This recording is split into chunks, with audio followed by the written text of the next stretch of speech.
The International Labour Organization says women are paid less than their male peers across most regions of the world.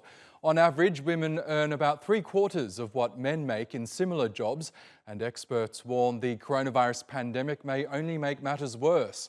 The UK, Australia and the EU are among the governments trying to reduce gender pay gaps, but as Sibel Karkush reports, progress is painstakingly slow.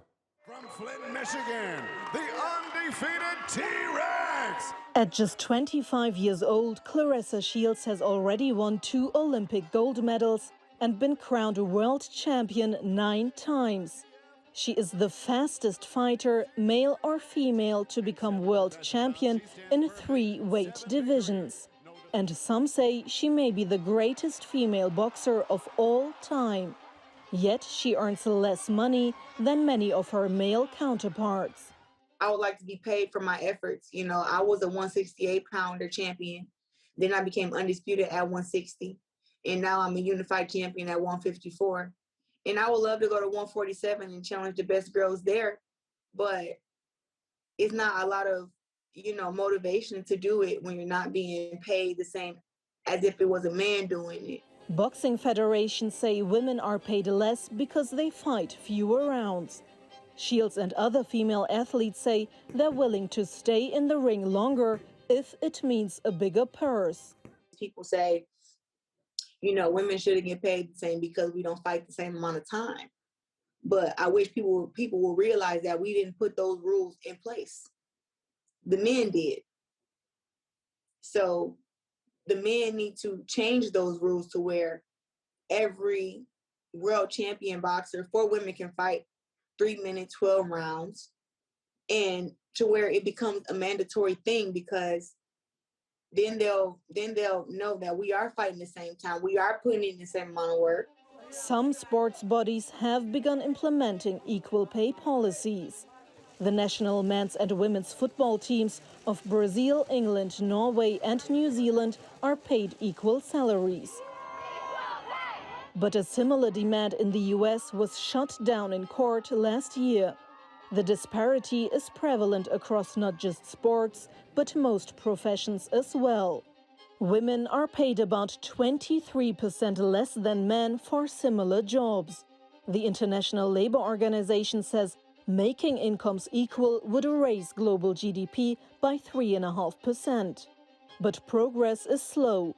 The World Economic Forum says at the current pace, it would take more than 200 years to close the pay gap. The UK aims to even the field between men and women and made wage reporting mandatory for businesses in 2018. But it has suspended the exercise due to the coronavirus pandemic.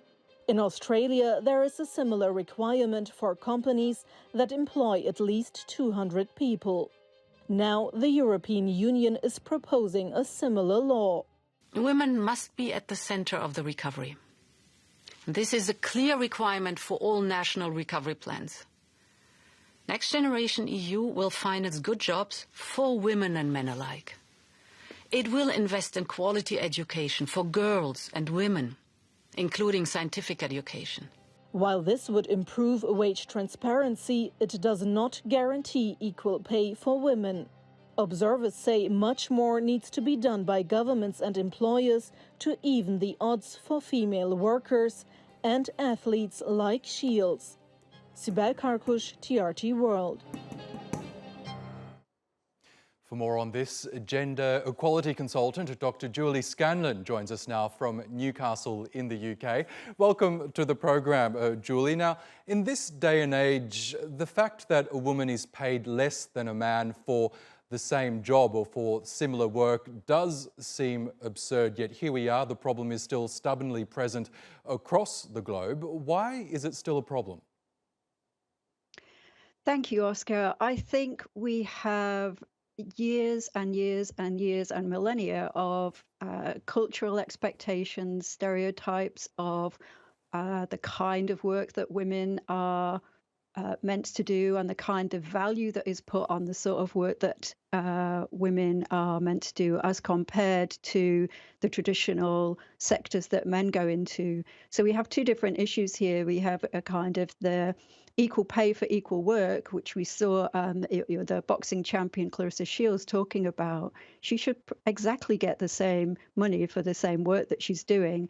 We have this in with Hollywood actors as well, where we know that the top Hollywood actors receive 80% of the top pay that the top male actors receive. And then we have another aspect of the gender pay gap, which is where we get what's called vertical segregation, which is where men tend to be in higher paying sectors such as the tech sector, engineering sectors, and women tend to be in sort of caring sector, in teaching, for example, and also potentially in the in part-time roles. And then within organizations, we get senior positions mostly taken by men, and the more lower positions taken by women. And these are just a whole range of issues that feed into the gender pay gap. And as you say, the depressing statistics there from the World Economic Forum of how long it's going to take us to close this pay gap. There's so much work still to be done.